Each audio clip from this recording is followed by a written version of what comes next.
Welcome to another edition of Crime Time with DutyRon and Ed Wallace. We are two retired New York City police detectives with over 20 years law enforcement experience. And if you like all things true crime related from that police detective's perspective, consider hitting that subscribe button, hit that notification bell so you'll get all things DutyRon and Ed Wallace when he's available, when we go live or upload another video. Hey, tonight, as promised, we have a great live stream for you. We have a clinical forensic psychologist, Dr. Joni Johnston, and we also have, from Police Off the Cuff, Real Crime Stories, retired homicide detective Sergeant Bill Cannon. These two are going to be gracing us for the next hour, and we are going to be talking about everything related to the University of Idaho for the students who were murdered some 3+ weeks ago. And, you know, there's so many questions that are not answered, and it's really difficult. It's a difficult case to talk about because there's so many different rumors that are out there and everyone's being pulled in different directions.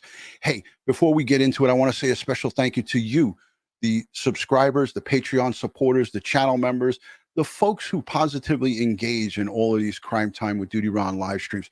You guys are what makes it a great place. And without you, we really have nothing. So thank you to the replay viewers, the moderators, and everyone who respectfully engages with not just Ed and I, but all of our esteemed colleagues and guests that come on, like Dr. Joni Johnston and retired Sergeant Bill Cannon. Hey, I want to just play a quick little intro clip for the doctor before we add her in, and then I'll add Bill into the show. But I want to just play this quick little clip, and it's about her book. It's a fascinating book. I scrolled through it today and read some of it. Serial Killer, 101 Questions True Crime Fans Ask.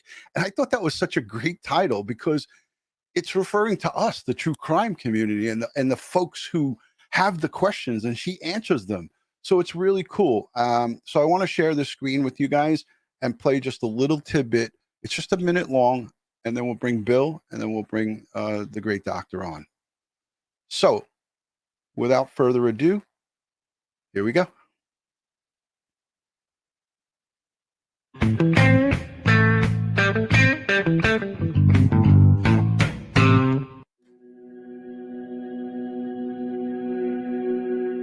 Hi, I'm Dr. Joni Johnston, a clinical and forensic psychologist, private investigator, and the author of a new book, Serial Killers, 101 Questions True Crime Fans Ask. Now, obviously, there's a lot of information about serial killers in this book, but there's a lot more. So, for example, we all know that there have been people who've survived serial killers. But did you know that the average serial killer approaches 31 people before getting somebody under his control? These are people that could have been victims, but weren't. There's also a fascinating study by a German criminologist who studied 155 serial killers and found out the 5 ways victims survived. And don't forget the heroic story of one family of a serial killer's victim who literally tracked down her murderer and brought him to justice.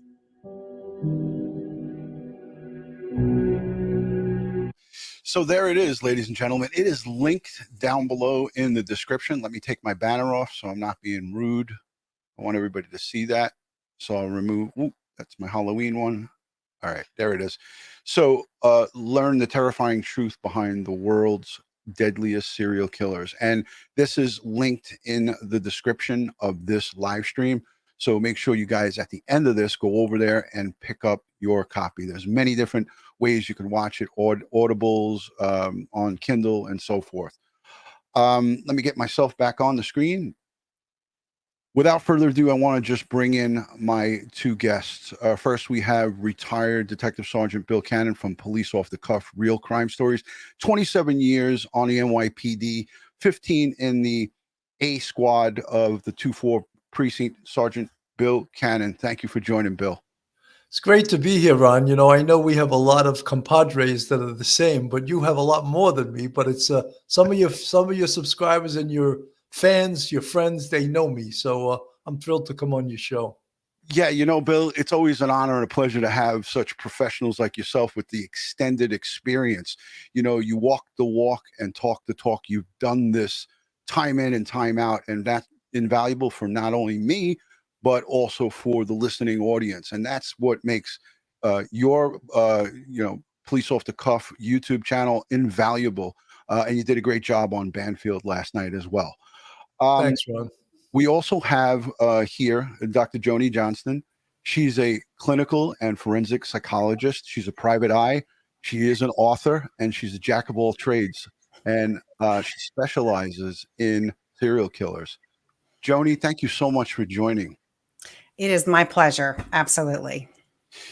You know, when I reached out to you, Doc, you said to me, I would be honored to come on and speak about this case. I know that you had, you mentioned to me that you did, you were watching this and following this thing closely. 4 young students, 2 20-year-olds, couple, 2 21-year-olds, brutally murdered by knife attack. I just wanted you, before we get into it, to give our audience just a background on how you got into this profession, what it is exactly that a forensic psychologist does, and just, if you could just lead them into that. I'd be happy to. So a forensic psychologist basically is a psychologist who specializes in using psychology to try to answer legal questions. And so that is pretty broad, as you can imagine. I specialize in criminal work, so I tend to work with violent offenders and evaluating them. That can be when they've just been arrested or are up for they're up for trial, or it can be somebody who's actually already incarcerated. I sometimes consult on cold cases. And so I do really, again, pretty much any work that involves the criminal justice system and psychology. And it's just absolutely fascinating. I've been doing it for how many years? A lot of years at this point. And I can't imagine something that's more interesting to me. I got into it, I guess, to really try to figure out as much as possible, why do people, do the things that they do, hurt other people they don't know, or hurt people they do know, and what can we do about it? And that really was my motive for getting into it. And I guess it's my motive for staying in it. And I wanted to ask you too, before I come back on, what brought you into the specialty field of the serial killers? Because that is something in itself, right? It is. And, I got interested in it really because of Ted Bundy, and not just because of reading about Ted Bundy, but I was living not that far from the Chi Omega sorority house when he escaped from prison or jail in Colorado and made his way down to Florida and murdered some Chi Omega sisters innocently. He had escaped, and it was like his last rampage before he was caught and eventually convicted and put to death. And so, a lot of the victims at the time were about the same age that I was, and they looked like me. And of course, we all looked the same. We had our, long straight hair parted down the middle, and that was kind of the look of the day. But I just remember seeing these, young women who were just starting out in life and getting ready to, branch out into the world. And I just couldn't understand it.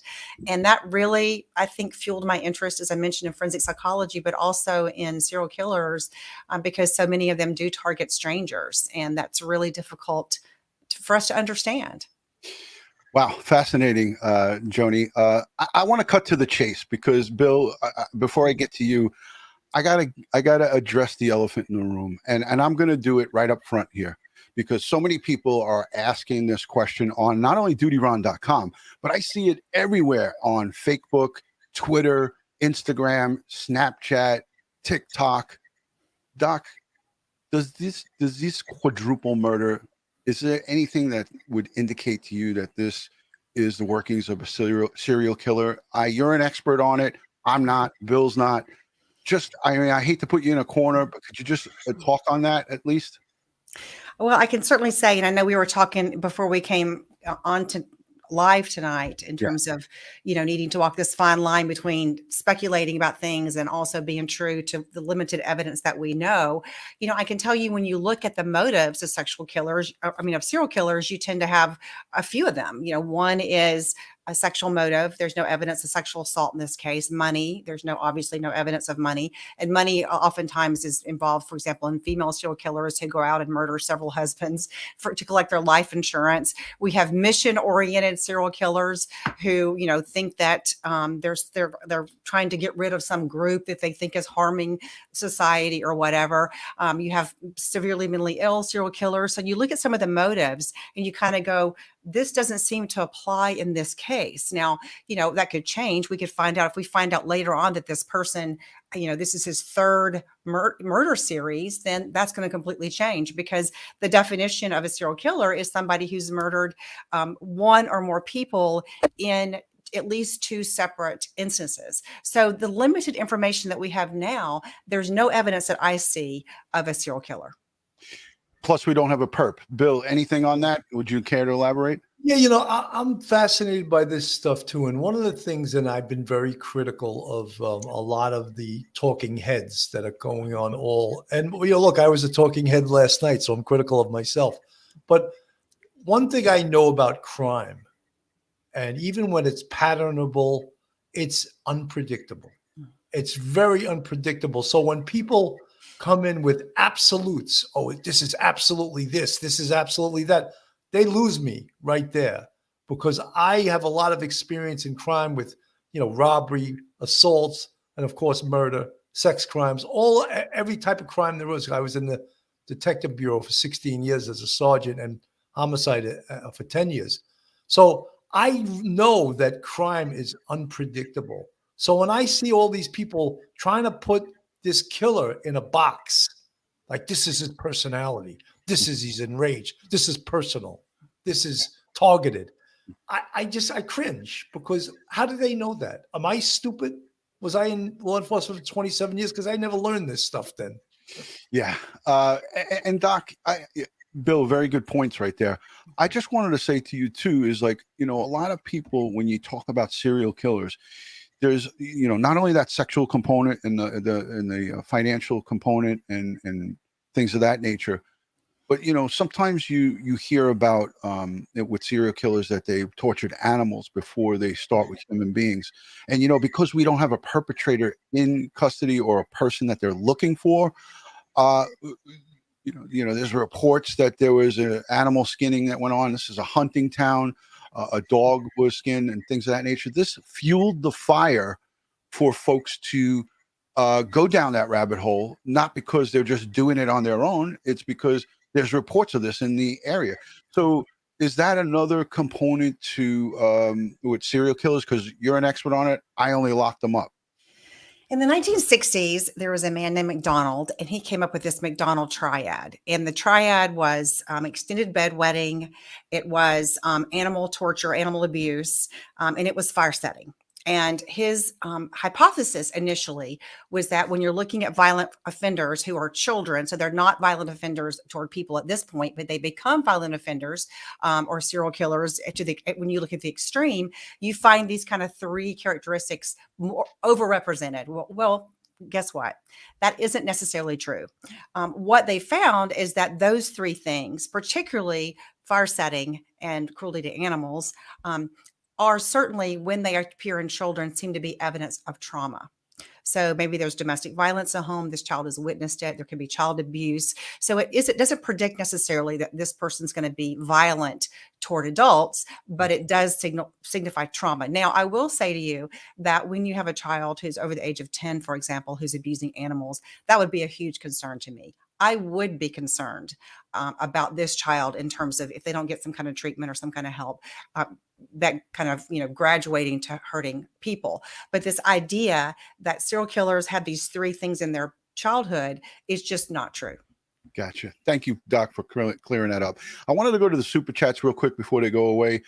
Jeep Girl, she sent in a $10 super chat and she says, Dr. Johnston is such a wonderful guest. Thank you. Hey, thank you. We definitely appreciate that. Nick Franklin sends in a $10 super chat and he says, compelling and interesting. We also have $5 coming in from Mary, and she says, so now here's this. This is directed at you, Doc. The crime was divided in space and time between the two floors. Is that enough for a serial classification? That is such a good question. And the answer would be no, because when we talk about this kind of separated incident, and it does get fuzzy because there's something called a spree killer. And this spree killer is somebody, for example, who goes on a rampage. So they might go to more than one location. There was a man, I think in Arizona, who had gone through a horrible divorce and messy custody battle. And in a period of, I think, 24 hours, he literally tracked down 4 or 5 people who were a part of this custody arrangement, the judge, the psychologist who evaluated him, a couple of other people, and murdered them. And even in that situation, over a 24-hour period, that wasn't considered to be a serial killer. That was more what they call a spree killer. In this situation, it would be considered in the same location, really just a single incident. Obviously, you have multiple victims, but that would not qualify as a serial killer, even though you're absolutely right. They were separated between time and space, but not enough to qualify for that. I appreciate that, Doc. Bill, you have something to add to that? Yeah, Doc, I want to put you on the spot, actually, and I just Go want easy, Cannon. Go easy. You're a guest. You're in the box right now. Okay, I'm in the box. I'm ready. I'm going to grill you. No, if you had to define, if you were going to be like a talking head for the night, and define who is this person that killed these 4 college students? Who is he? Tell me who he is. You know, that's such a hard question. And it's a hard question because, unfortunately, and I wish we did, even the best psychologist, even the best profiler, even the best, we don't have a crystal ball. And a lot of the things that we try to do in terms of, developing some kind of educated guess about a perpetrator is based on crime scene and crime scene behavior. And there's so much information that we don't know about this crime scene. And so there are all these kind of gaps that really make it more difficult. Now, do I have a sense in terms of who I think it might be? I mean, I think it's a male. That's not going to, I think, shock anybody, or they're not going to think I'm a genius for saying that. I think it's somebody who's probably young. I wouldn't be surprised if this person was between 18 and 30, because most violent crimes are committed by people who are between the ages of 18 and 30. So if we don't have suspects that we can start narrowing down and saying, okay, we think this person, does this person have a history of misogyny? Does have a history of stalking? Is there a history of domestic violence? If we can't look at some perpetrators and start ranking them, which is where criminal profiling, if it's useful at all, which I think it can be, is in those situations, helping narrow down an identified list of suspects. If you don't have that, then you're making assumptions based on your own ideas, which are educated. Those ideas, though, then are based on the research. And Bill, you made such an important point. And that is, we do know about violent crime and violent criminals and the things that they do and personality traits. But here's the problem. We know about them as a group. So we can say, as a group, for example, serial killers are more likely to have abuse in their childhood than the average person. All right. But it's so difficult. You can't really apply that to a one person. That's where it becomes difficult. And that in this situation is what's so hard. We kind of go, okay, again, is this person likely to be a male? Statistically, yes. Is this person likely to be, again, have some things in their background? Yes. Are they likely to be young? That's what the research suggests. Could this be, a revenge killing or somebody who's been rejected or rebuffed? That makes sense to me in some respects. But that's based on some of the research, right? We don't have any indication that sexual assault occurred. So why is this person coming in and attacking this person? So without some of that information, it becomes very, very difficult to say. Dr. Joni, could I just add a part B to that? Yes. I'm just dying. What in the crime scene would enable you to make a better prediction? Well, certainly I would think that, if you knew, for example, who was killed first. So the order of the attack, I would think, would give us some indication about who was targeted.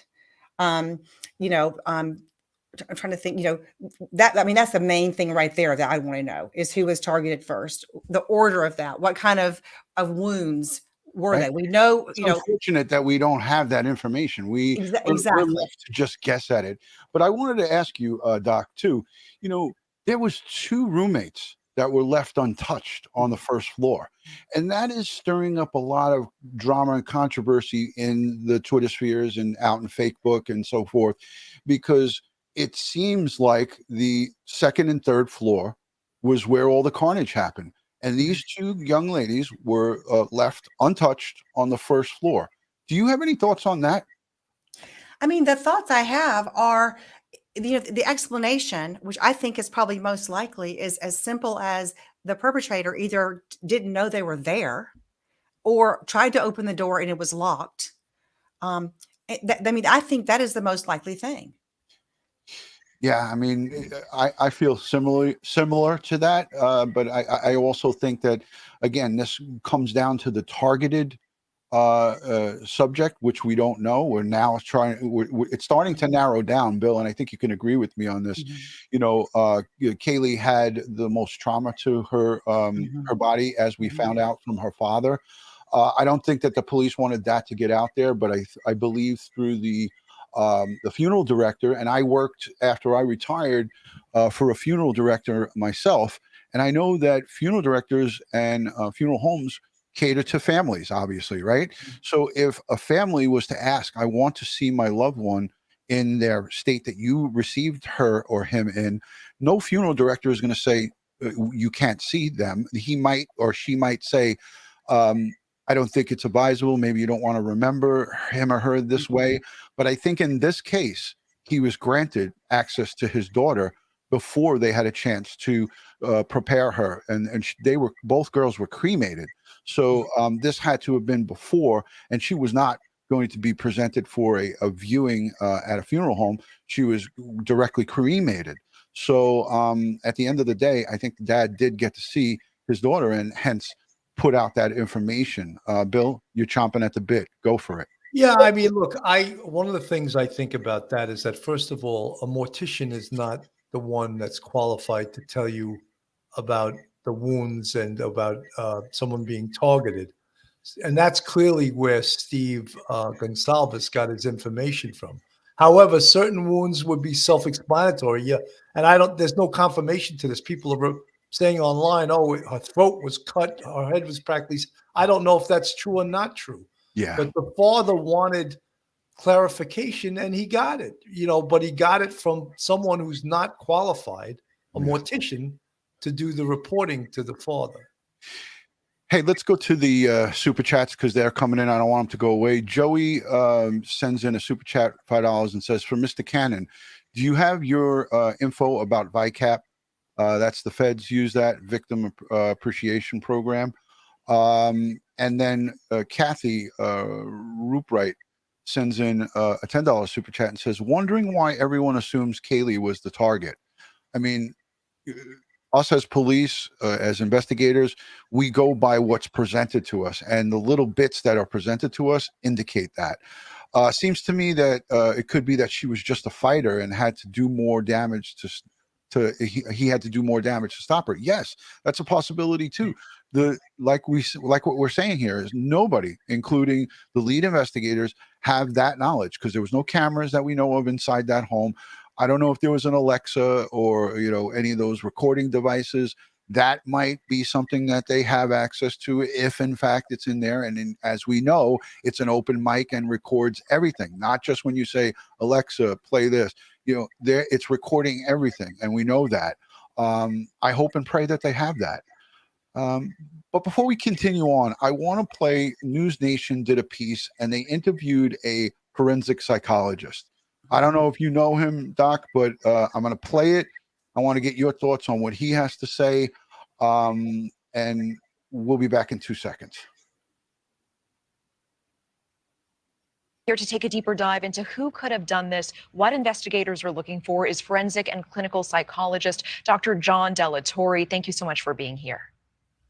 Thanks, Natasha. And I know you've been tracking this case, knowing what we know about the murder weapon, also some of the new details to come out this week. What kind of person are investigators likely dealing with here? I mean, it really hinges on this word targeted. There's been a lot of conversation about this word and why the police used it. And it's really interesting because it seems as though at least three, right, the three women victims may have all shared something in common, something that they probably didn't even know that they shared in common. Most likely, this individual never told anyone, the perpetrator of this crime, never told anyone that they had murderous intent.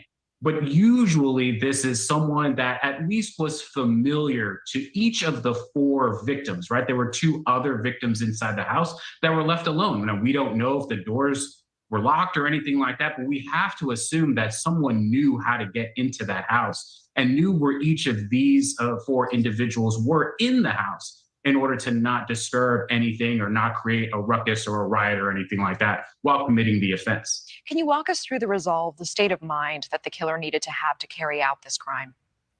It's not only the resolve, right? It's not only that, but it's also managing the adrenaline, right? Because you're going to be anxious and nervous when you're committing this crime, because I'm not entirely convinced he's done this before. And I say he because more than likely it is a him, right? But it's unclear that he's done this before. So you got to manage your adrenaline. You got to manage, right, everything, right? The anxiety that's being provoked. Then you got to manage sort of the physical exertion, right? You're committed to doing this thing, but stabbing individuals with a knife takes a lot out of you, and then you have to move quietly to the next room. There's a lot of resolve. This person wanted to do this, and it probably has been wanting to do this for a very long time.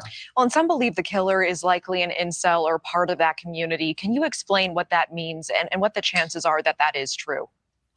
I've heard that before. I don't think so, right? Incels, they tend to believe that they have no access to women, or that women sort of push them to the side. I'm not really seeing that. It's unlikely that an incel becomes this radicalized.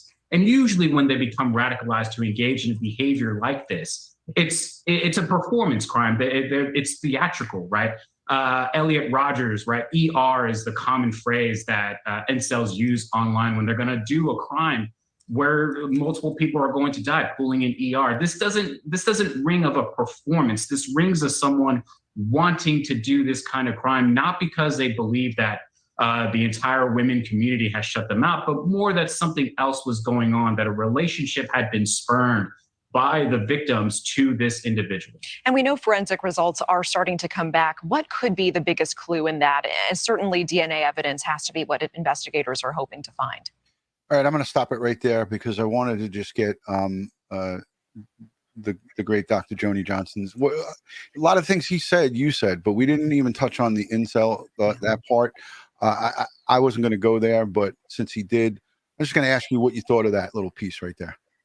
Well, I have to say I agree with him about the incel piece, because when you look at the crimes, most of the crimes that have been committed by members of the incel community or people who've identified with the incel community, they do tend to be more public crimes. And they're, you see a manifesto, you see, a lot of talk about their feelings, their thoughts, their beliefs online. They're often part of a community.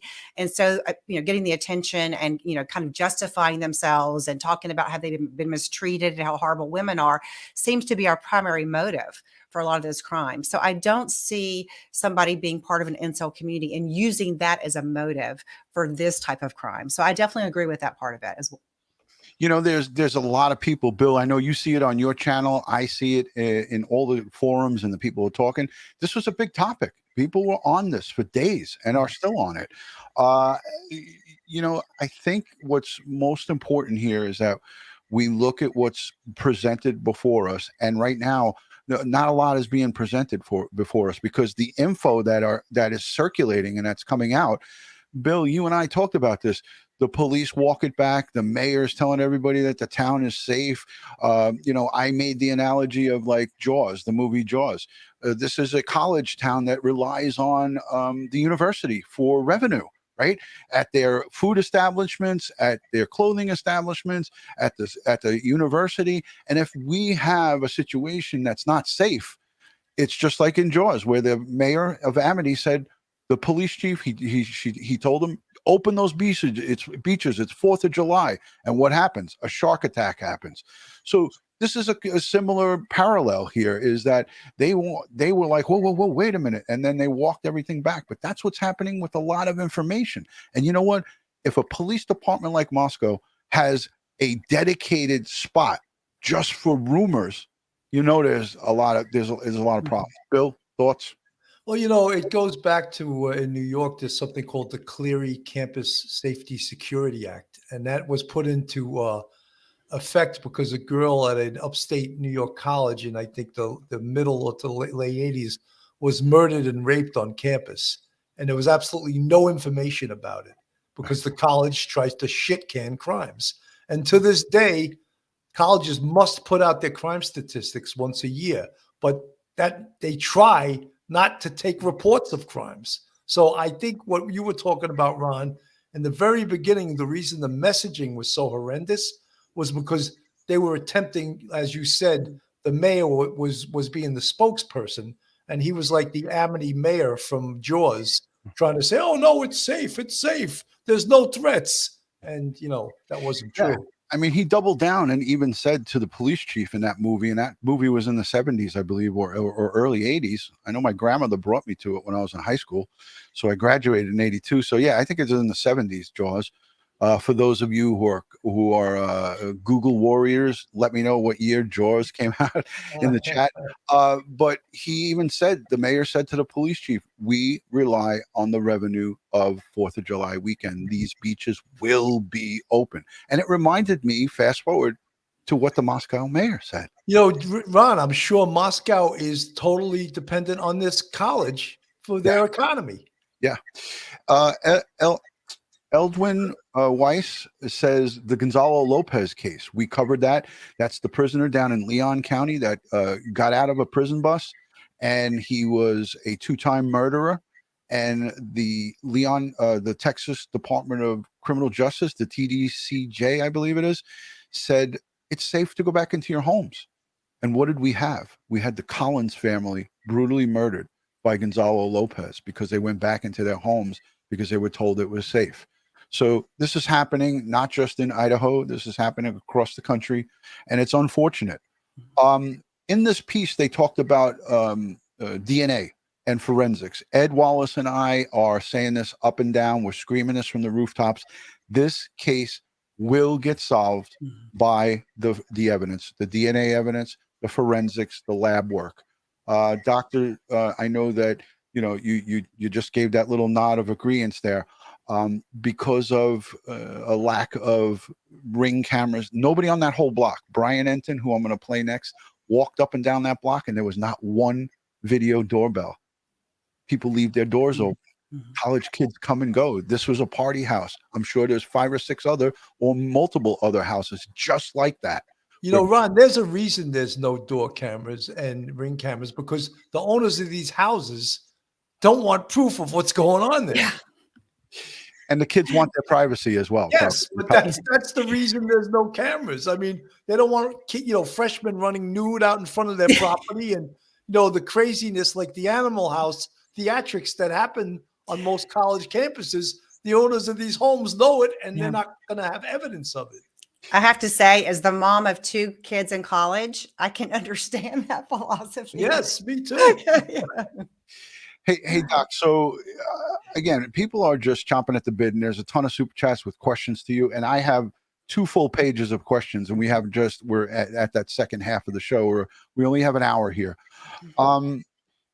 Anything, for the true crime enthusiasts that you could put out there, maybe some, words of wisdom or words of where they should be looking and where they should be going with this thing from a forensic psychology standpoint.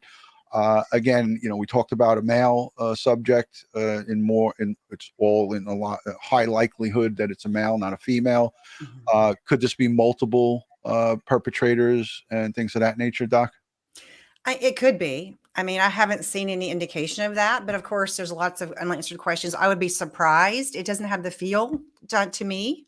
Right. And Bill might want to weigh in on this. You also, Ron, might want to weigh in on that. But I will be surprised if it's more than one perpetrator. But in terms of the true crime community, I have to say I've been impressed that people, I think, are really trying to take this case, because it's so evolving. It's not solved, obviously, and there are so many rumors. And one of the things I've seen recently is more of an attempt to kind of question some of the things that are out there, question some of the rumors, kind of walk that back and focus on what the evidence is.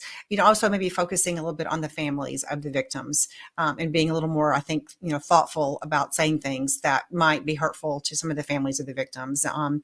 And so I think that would be one thing I would say it's just hard for me to say, okay, look at this, look at this, look at this. I think we are going to get the answers. And I think it is going to come from DNA. I mean, there's so much unanswered information. Like we said earlier, who was who was attacked first? Where were the bodies found? I know that we think 3 of them may have been found in their bed. It looks like 1 of them may not have been found.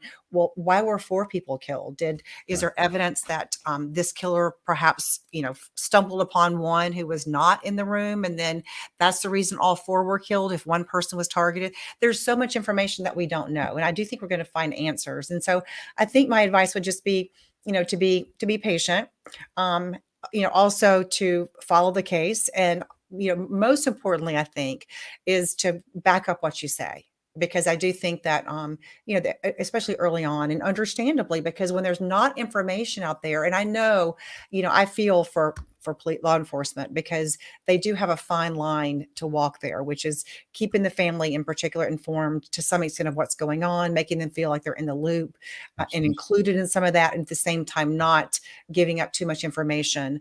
But I do think that the family needs to get a lot of support. I'm not sure, from where, but I think that's part of the rumors and stuff comes when there's all these gaps that they don't know, that people don't know. Right. Victims advocate, I think of, Yep. they provide that for him through social services and so forth. Hey, I wanted to get to some of these super chats before they go away. Diane, thank you for the super sticker. And Run the World sends a question into to the great doctor. Is it unusual that the killer spared Murphy, the dog? Any theories on why he did so? Thank you for that. That's another great question. It's interesting because as I mentioned, I do work with a lot of violent offenders, including people who've murdered. And it is amazing to me sometimes how I've talked to many inmates who would have no trouble violently hurting somebody and would never touch an animal. So there is this, kind of, this, again, kind of myth that, all people who hurt other people also will hurt animals, or they start on animals, although we know a certain percentage do. But I think that really what it boils down to is Murphy wasn't a threat. And it's pretty clear that this person didn't see Murphy as a threat. And, I have no doubt, or I would guess that if Murphy had been barking at him, or, then the outcome might have been different. But I think in that situation, he didn't see Murphy as a threat, and so he left him alone. Yeah, that makes sense. I want to just show this little piece here. It's only like 3 minutes, but I want to show this little piece because they talk about the Idaho crime lab. And I don't know, Bill, if you've seen this, but I watched this and then I forwarded it to Ed Wallace. And, this is encouraging because these are the folks who are processing all the DNA at the scene, not the Moscow Police Department, not anybody from other agencies. It's coming straight from this crime lab. So let's take a look at this and we'll take a break if anybody needs to get a drink. It's about 3 minutes.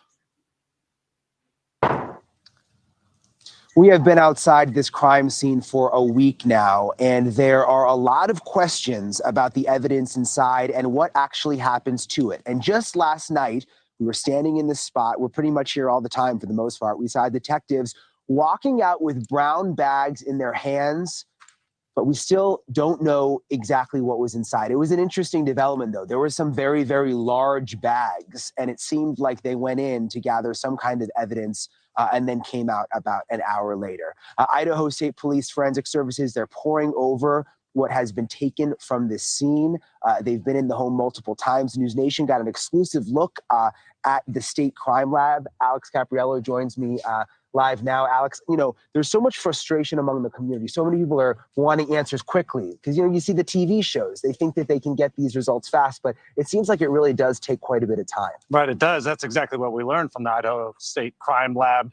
The fact of the matter is that this is an incredibly complex crime scene. The knife, the incredible amount of blood, and the complexity of a bustling home with plenty of visitors. The forensics team is on a case like few others. It's so very complex. We're not talking about a person that just randomly walks up on the street and stabs somebody and walks away. We're talking about 4 individuals here. Forensics professor and Body Bags podcast host Joseph Scott Morgan also taking note of how the murderer slipped into the home on Moscow's Kings Road. No broken windows, no broken doors. And for the investigators, that's a big piece of information. It goes from, if you're looking at a potential suspect, what level of familiarity did they have with this environment? Did they feel comfortable in it? Did they know their way around? Would they say, you know what? Maybe I don't want to go in the bottom. Keep in mind, the 2 people that live downstairs, They didn't die. And also in this case, a complicated stew of DNA from the roommates and, as a hopping college house, many guests. It'll spin, it'll inject the blank, it'll spin back. Newsnation getting an exclusive look inside the Idaho State Crime Lab outside Boise. So this is the DNA casework lab. Ready for the complexity of this case and others. The lab demonstrating for Newsnation how elimination fingerprinting works for cases with a crowded home or in a car with passengers. You can see that's a really nice print that you left on the glass. But Idaho's Director of Forensic Services reminds the public, speedy and slick TV evidence processing is not the real deal. We call it the CSI effect. Some people think, well, we should be able to do this, but the technology doesn't exist for that yet. Time certainly moving slowly back in Moscow with the decision to tow the victim's car weeks after the murders. Wherever it is they're storing them, I hope that it would be at the Idaho State Crime Lab, because at crime labs, they have actual evidence processing garages. At that scene, what did they have? They had a piece of yellow tape going around that was providing security. One solid tip, bolstered by the careful processing of a single clue left behind. The best hope to find justice for 4 young lives. Just fascinating to see inside that crime lab, the work that they do behind. So I'm going to stop it there. Bill, I don't know if you could confirm this, but I think I heard in recent reports, which were coming out today, a dime a dozen, that these vehicles were not stored at that crime lab that Joseph Scott Morgan suggests, that they're outside in some open lot. Did you hear anything about that, Bill? Ron, I just had a problem with the fact that they let them sit there for 2 weeks. Yeah. Because I felt that if there was any smoking gun evidence in these cars, why are they waiting 2 weeks to process them? I had a big problem with that. And apparently, and I don't know, never confirmed by the police that the vehicles were searched early on. That in itself would contaminate the vehicles for any type of forensic evidence. So I don't know why, if that was done, because again, we're getting stuff second and third hand, not from the horse's mouth. Absolutely. Hey, Doc, I wanted to go to you because, time is valuable. We're at the 42-minute mark. There's conversation, and I see it in the chat, and I see it in comment sections on all the videos that I do. They talk about this food truck guy who was following them closely from behind. I have some video of it that I'm going to play. And they talk about the ex-boyfriend of Kaylee. Again, we look at these people, and the only thing that we see is one of them on video. We don't know anything about the boyfriend or the on-again, off-again boyfriend. But as far as the forensic psychology side of it, what are some of the things that you would look at when studying these two possible either subjects or people who are in close with them? Because we definitely look at, victimology tells you we look at the people who are the closest to the victims. Any thoughts on that, Doc? Sure. Well, certainly when you're talking about an ex-boyfriend, which of course that's going to be one of the first people that you look at, because we know that you start it close and then branch out. I mean, you'd be looking at things like, what is the quality of the relationship? How did they break up? Was it amicable?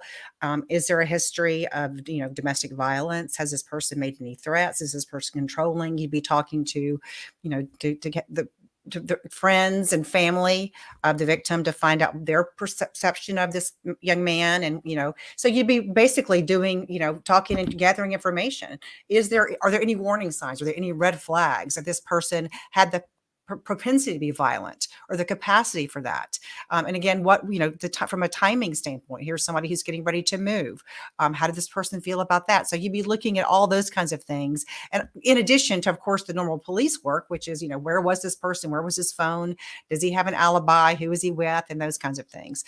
So that, is that piece of it. And then in terms of this kind of food truck guy, there is that video, and the video, certainly the body language is unusual, concerning. So does this raise this person to the top of the suspect list? Not necessarily, but it certainly would be somebody that you'd want to talk to and get some information about those dynamics and what was going on. And if this person had any, contact or any relationship with any of the victims. Yeah, absolutely. And I really think strongly is that, people, because this is a video, we're not only over analyzing it, and rightfully so. This is a guy who's one of the very few people, with the exception of the vehicle that the two girls got into to get the ride home, that saw them alive last. Bill, as a homicide investigator, I mean, how important is this guy? I talked about give me your DNA. When you're in here and I'm interviewing you, let me swab the inside of your mouth. And if this person now says no, I want a lawyer, then that raises that game on right there. Bill, thoughts about that? You know, Ron, we don't know the answer to that. People are telling us, oh, the police didn't take a swab of DNA from that. But we don't know. I mean, that's coming from Steve Goncalves said that. We don't know if they asked him for major case fingerprints. The other thing is, if he said no, they could surreptitiously, I love that word, I learned it in the police department, they could surreptitiously collect his DNA, a discarded cup, or offer him a cup with water while he's there. Keep the cup. You can take the DNA from that. That's legal. That's perfectly legal. But if you ask him and he turns you down, now you need probable cause and you need a search warrant to get his DNA. So right. I would hope that they did ask him for his DNA and for major case fingerprints. Yeah, I mean, Ed and I said that on the day this food truck video came out, and I'm about to play a little piece of it. We said, you need to get this guy's DNA just based on what we saw. And we didn't even know that obviously at that point he wasn't cleared yet. And let's talk quickly about clearing. Just because someone's cleared by the police, it doesn't mean that they're innocent. It doesn't mean that if you walk and you do other interviews and you're knocking on people's doors and you have new information that circles back to this person, then they could be put right back in the mix. Ron, we had a really high-profile murder in Manhattan. It was in the 19th precinct, which just saying that brings about 100 detectives to the case. The bosses said, let this guy go. Take a statement, let him go. And the detectives would go, no, don't let him go. They were like, get him out of here. So they took a statement. They let the killer go. And, but they were ordered to do it. So now they went to get him. And of course, what he did was he lawyered right up. They had the killer in. But see, that just tells you also he was cleared, but he became a suspect. He became the perp, actually. Yeah. And they went out and they got him. So when the broadcast media keeps saying, oh, when they're cleared, what is that? I mean, they're looking for something to hang their hat on. Yeah. It doesn't mean anything. You could let someone go and keep developing the case. Like I said, say they didn't take this guy, the food truck guy's DNA. They could maybe search his garbage and get it surreptitiously. Again, I'm using that word, showing my education level. 21 years after you retired. The word of the night. Yeah. Surreptitious. We used to say on the DL. That's what I used to teach my students. What's the DL? It's a down low, Before the super chat goes away, Lexi sends in a super chat. She says, please answer, please. Is it strange if this is a first-time perp not to get spooked / reality to set in after the first kill? The reality of the amount of blood. I know adrenaline does crazy things, but this is whacked.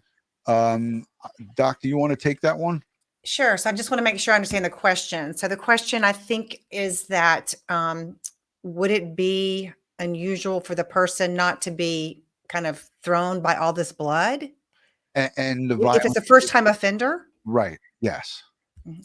And I think that's, I can answer that in a bunch of different ways. So, I think there is a certain amount when violence is being committed, there is a certain amount of adrenaline and energy that goes into that. And so oftentimes people aren't aware at the time that, that there's all this blood and everything. And after the fact, there's oftentimes this kind of adrenaline release, and there is a sense of kind of coming down. We don't know about this perpetrator. Is this perpetrator an avid hunter who skins deers, regularly? How familiar with blood is this person? Is this person so full of rage that, again, this is something that this person has justified in their head? So I would imagine that based on the level of violence that we're hearing about, at least, this person certainly had some kind of coming down from what was going on. But would this person necessarily get freaked out by all the blood? Or or the crime scene, I don't think we have enough information to answer that. No, we definitely don't. Let me just show this video real quick. And that was a great answer, because that's almost exactly what I would say. Is that it's a great question, and it's something that we all want answers to, but we would just be guessing at and that's the same way when people send me all the time, hey Ron, can you tell me what your professional thought is on who was killed first? And it would just be a guess, because I don't have enough, as Philly would say, we don't have access to the case folder. Right. Yep. Let me play this. Ron, the scary thing is the people that pretend they can predict that. That's what I don't like. I don't pay attention to them. That's not what we do here. And that's not what you do either. So that's the great part about Crime Time with DutyRon and Police Off the Cuff. We won't lead you and put you in a down a rabbit hole that is not true. Let me play this. It's at the 40-second mark or 30-something second mark that they come in. It's the top frame here where you see grub truckers. So I'm going to go full screen with this, and I want you to see how they let me take my branding off here. Okay, so they're going to come in right about here where my cursor is, and you're going to see them circling here, and then you're going to see the hoodie guy, the white hoodie guy, put his hat on, put the hood up, and then the rest. I mean, this is 12 minutes. I'm going to fast forward to the 8-minute mark where Maddie is seen pointing her finger at this guy, and allegedly she said the F word at him. So we're going to play these 2 points of this video. Who wants to hear the audio on this, or who wants to have it muted? Because there's a lot of audio from from the workers and so forth. Do you guys want to hear the audio, or do you want to just see it silent? I'll let the chat make the decision. 1 for the audio, 2 for the silent. Audio. Trudy right away says, Trudy with the booty says audio. I love that screen name, by the way. Trudy with the booty. Audio. I see 2 audios. Okay, we're going to have to hear this audio. Here we go. Top left here, and where my cursor is where they'll come in. Just usually apologizing for him. Yeah. I mean, that doesn't make up for it, but like. No, it's amusing though. It's fun to watch other people miserable. Yeah. All right, here they are. Have a good night. Hello. Hi. Welcome back. I think I would like the car banana. Okay. But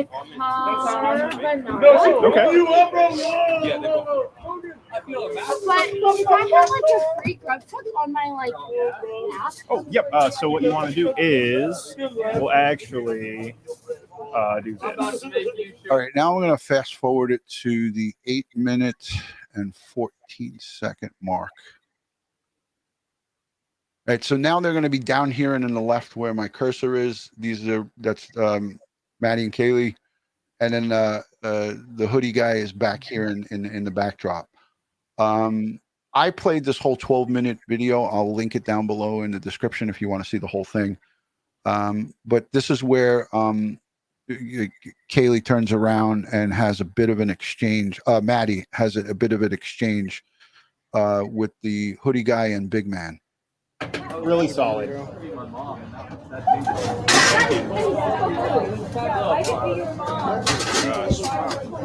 Yeah, but not 22. Love it. How close are we to you sitting down on Friday nights? I mean, that was a solid rush. It's a good thing that it ended, but this is Friday and Saturday in a row that got you down round 1. So I'm liking it. I'm liking it a lot, guys.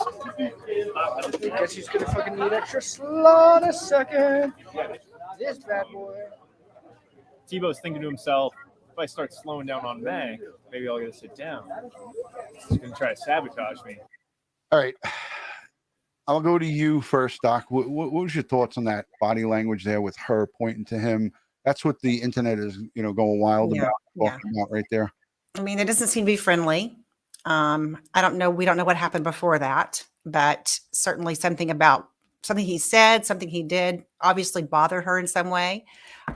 So I think it just kind of underscores the fact that this is somebody, because he was one of the last few to see them alive. I think it's somebody they want to talk to, and they obviously had, but it's somebody that I would want to talk to. And I would want to get a DNA sample if possible. Yeah, Bill, thoughts on it? Yeah, look, as I said from the very beginning of this investigation, every single person that they interview, they should be taking a DNA swab from and major case prints. And if they say no, they say no. And Right. that doesn't mean you're guilty if you say no. But the other part of this is that down the road, once they make an arrest on this, they're going to also need some elimination DNA and elimination fingerprints to clear some of the evidence out of that house of people that had permission and authority to be in that house. But the defense attorney is going to use that to create doubt in the trial. So the DNA that they collect and the major case fingerprints that they collect would serve a twofold purpose. Right.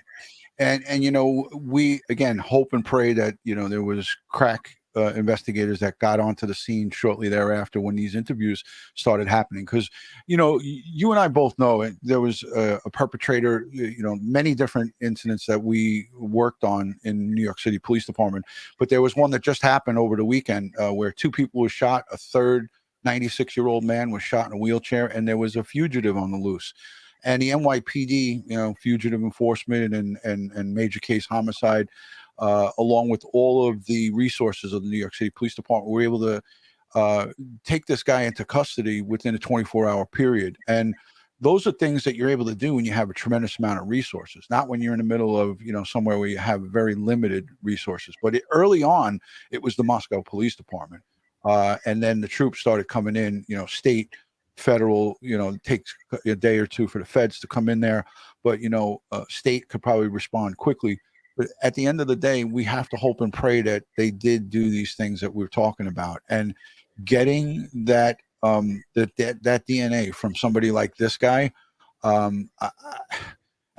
don't know if they were able to get this video quick enough, and if any investigator looked at this video, which I'm sure they interviewed him obviously after this. If any investigator looked at that, I think that they would have to have enough smarts to do that. But we don't have that information. It's not being divulged, and it might not be divulged for a very good reason. So I think we covered quite a bit. There was, you know, I have a slew of questions, and I want to look at them quick, because if I don't look at these questions, Doc, I compiled them and I asked someone. I have it on my phone. I'm doing this college style right now. So these are questions from a bunch of people, and some of them we've covered. So excuse me for that. Dr. Joni Johnston, this comes in from Trish. Do we have any active serial killers right now in the United States? Yes, we do. Well, we don't know how many that we do, but there have been several that have been arrested over the past year, which is just kind of confirming that, you know, that they're alive and well, even though we don't hear about them as much. And there seem to be kind of some interesting patterns that have kind of come up. I mean, one of the things we've seen more recently is a couple of serial killers. There was one arrested in Northern California not too long ago. There was one in Florida that was arrested. He was actually a realtor who was just going out and shooting homeless people randomly. Yeah. And so it's just kind of been odd. We didn't used to see that very much. And so I don't know what that means in terms of the psychology of serial killers, but it's almost like you're seeing kind of a little bit of a trend of serial killers who are targeting random victims like we've seen many times, but just almost like a thrill kill, going out and just shooting people, you know, for no reason. But yes, there clearly are now. The estimates you can find, they're all over the board in terms of how many. I mean, you can find people who say that there are, you know, 1% of all murders are serial killers, and you have other people who say there's much more than that. So of course, until they're caught, we don't know how many that we do have, but there's no doubt that there are active serial killers in the United States. And of course, we know that there are some unsolved cases like the Long Island serial killer that we, you know, still is out there. The Long Island serial killer. You know, Bill and I talked about that too. Here's more, and I bunched these all together. This is from Sleuthy. She's in the chat right now. She says, are serial killers just born that way, or has he or she found that they've had traumatic experiences during their childhood or adolescence that may have caused them to turn into serial killers? Thank you, and please. That is another great question. You have such great guests or fans on your show, Ron. But and I think the answer is, is pretty complicated. And the answer is there a C, which is all of the above, because there seems to be a recipe, and we don't have all the ingredients. But when you look at serial killers as a group, because it's very difficult to apply it to one serial killer, what you find is there seems to be some genetic vulnerability, whether that's in utero, whether that's drug exposure, whether that's a head injury as a child, whether that's just a temperamental difficulty, a lack of fear or empathy, a predisposition to that. So there seems to be some genetic vulnerability that many serial killers are born with, and then you have this kind of backdrop, and there's an overrepresentation of trauma or child abuse, neglect, those witnessing domestic violence, those kinds of things in childhood. So you have this A and B, and then you have, these life experiences that tend to be very negative. And so it's like A, B plus C. A lot of times you get the fantasies start about, ultimately controlling somebody else or sexually harming somebody else. And then the D part of it, which is the trigger, is oftentimes as a young adult or a late adolescence, but mainly a young adult, they'll have some kind of stressor in their life. Marriage breaks up, lose their job, whatever. And that moves the bar from fantasy to action. Right. Yeah. Wow. What a great explanation of that question. And I have many more on serial killers, but I don't want to take up all of the questions on that. I want to show quickly too, before we let you go.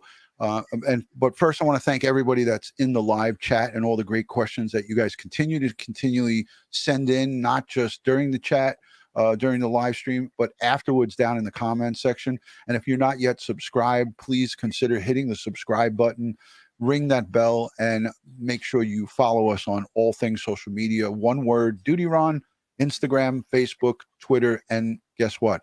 Against Ed's best wishes, we're on TikTok. And on TikTok, we just upload small snippets from great guests like this onto TikTok. It's not anything, we're not swinging from a pole or doing anything like that. It's all true crime stuff. So if you want some great little snippets from these long shows, you can get them on TikTok as well. I want to show you a channel on YouTube. Is that okay, Doc? Sure. Okay, so I want everybody to go over and subscribe to Unmasking a Murderer by Dr. Joni Johnston. I'm going to put it full screen. There's a whole bunch of videos. I always ask her to do more, and she promises me that she will, but she doesn't. She doesn't do it. But you look, she's got so many different videos. There's a whole library of stuff on Lori Shallow Vallow. She covers a lot of different cases. Here's the serial killers part 1. I'm assuming there's a part 2. A whole bunch of, listen, this is a chock full of good information. I implore you guys to go over and subscribe to that her channel, support her, let her know that you got sent over by Crime Time with DutyRon. And we have also Police Off the Cuff, which I'm going to show here, Real Crime Stories. That's our great friend, retired Sergeant Bill Cannon. He's here with us, and he gave us an hour of his time tonight. So let me put it up here. So yeah, go over there. He's at 37,000 subscribers. Let's get him to 40. There's Don Salami and the crew. All of his live streams are here. This is the one from an hour ago from tonight. Just so much on this case, and Detective Phil and Sergeant Bill, they give such great stuff. So if you're not subscribed to Police Off the Cuff, please do so immediately. I'll link both. Well, I have Dr. Joni Johnston's linked down below. Bill, I'm going to link it in a minute, but I have Bill as my suggested channel. So if you go to my suggested, you'll see Police Off the Cuff there. So I want to just go around to my guests. I'll start with you, Dr. Johnston. What's your thoughts, final thoughts on this case? I mean, I'm going to have you back. Hopefully you'll come back and join us. But, where we're at right now, frustration is running high in the community. The parents, obviously, you don't wish this on your worst enemy. This is a nightmare for any parent. This is a nightmare for any human being. The community there is suffering. The kids are afraid on and off campus. Any thoughts or anything that you could leave us with here?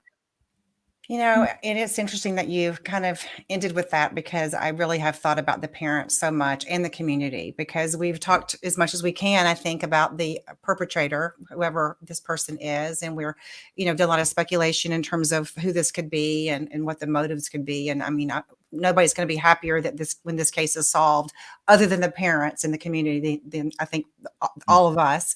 But I do think it's important, as I said earlier, not to forget the parents and the community. And I really do hope that the parents get some support through victims advocacy or whatever, because I know that I just feel like we're like watching their trauma, in the media, and that's just heartbreaking. So I guess I want to leave tonight with that thought that, even though I really love talking about the crime part of it and trying to figure out who did it, I don't want to forget the victims ever. Yeah, 100%. And I always end all of my shows reminding my guests and audience to, not forget the victims and their families, because those are the ones who are suffering here. But before I go to you, Bill, you and I have addressed this, and I talked about it on my very last live stream. I'd love to know the answer to my super chat. And I apologize up front for missing super chats, and I don't do it on purpose. The reason some of the super chats get missed is because some of the guests that I have on are speaking on thoughts, and I can't interrupt them while they're speaking. And I want to keep the continuity of the show. And again, people are asking questions about Jack, and he's in Africa, and I don't sway off the topic that is in my description. If I'm giving you a show that's talking with a forensic psychologist, I'm not going to start going, and this was not about talking about the investigative parts. We try to branch a little bit, but I try to keep it on topic. I'd love to know the answer to my super chat, and I'm going to let you handle this, Bill. NASA and the footage, NASA and the footage for the night. We heard the mom. I'm not. Bill, correct me if I'm wrong. I think it was the mother of Kaylee, right? She said that she knows that there's footage from satellites up in the air from the government, and that could capture someone coming in and out of that residence. You want to talk about that, Bill? Ron, I have absolutely no experience using that. If that technology exists, I know that it exists. They've used it to get terrorists. They actually can pull up video but what the video usually is, it's shadows or silhouette figures. So I don't know how good it would be in identifying a perpetrator. It may very well show, like a silhouette of the person. So right. I don't think it would be that useful in identifying someone. Yeah, and I want to say this too. I do not know of not one single crime in America that was solved by a police department, whether it was municipal police department, state, local, federal, by government satellite photos. Because if that was the case, I don't know if the federal government would even provide that service to any police department. I've never heard of it, and we could be wrong. But when I heard the mom say that, my heart broke for her, and I said to myself, this is a position that I'd hope to never be in. Right. It was Xana's mom. Thank you, Anita. I'm almost 60 years old, guys. I'm an old man. I forget these things. But yeah, it was Xana's mom. And it almost brought me to tears, because she was so desperate and reaching for any type of answer of what happened to her poor daughter. And that's the sad part about this, is that, we talk about putting price tags on people's lives, and you can't put a price tag. There can't be a large enough reward. There can't be, you can't put a budget on solving a homicide, and nonetheless a quadruple homicide, right? So the governor put out $1 million in resources and money. I'd like to see him put out as much as they can. If it needs 10 million, send 10 million. Whatever they need to help supplement this case, throw, as Dave Rader from EquiSearch Midwest says, throw the kitchen sink at it. Let's solve this thing. Hey, listen, I want to thank my two guests for joining me tonight here. 1 hour and 10 minutes. I owe overtime to both of them. I hope that you will consider coming back, Dr. Johnston. I would love it. Yeah, I'd love to. not only do you love it, but we love you. And all of the comments in the chat have been so complimentary towards you and Bill. You know, folks love it. I wish we had 5 hours to do this, but we only have an hour to do this. I'm sorry if I missed any of the comments from anybody in the chat. But again, we could do this again, and we'll talk about it. We're going to bring back Barbara Butcher. She is a retired New York City medical examiner's chief of staff. She's a legal medical death investigator. And we're going to bring her back in when the timing is right to talk more about the autopsies and to talk more about information that gets released down the road in the future. But I want to do this quickly. Thank you to the replay viewers, the live chatters, the moderators, and all the new subscribers, and all of the subscribers who have been here from the beginning and along the way. We give you thanks and praise, and we appreciate each and every one of you.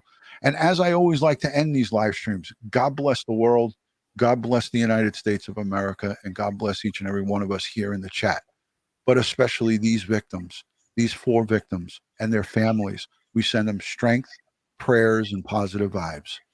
Good night from New York and, I believe, California. We'll see you guys soon. Peace and love from Crime Time with DutyRon. Thank you, guys. Good night. Bye-bye. Good night.